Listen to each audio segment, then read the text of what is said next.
Now let us see the first question. Okay, 51. The right option for the number of tetrahedral and octahedral voids in the hexagonal primitive unit cell. They ask that the number of tetrahedral voids is equal to question mark and number of octahedral voids question mark. Here they are asking number of tetrahedral and octahedral in hexagonal primitive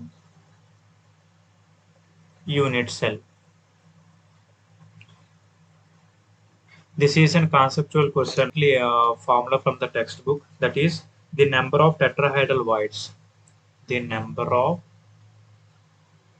tetrahedral voids equal to 2n. The number of octahedral voids equal to n. Here what you meant by n? Here n is equal to effective atoms. For hexagonal, hexagonal means 6. That means n equal to 6 effective atoms. You can substitute 6 in the given formula. You will get the number of tetrahedral voids equal to 2n. Substitute the value n. 2 into 6, that give me 2 into 6, that gives rise to 12. Okay. Now substitute the n value in octahedral voids.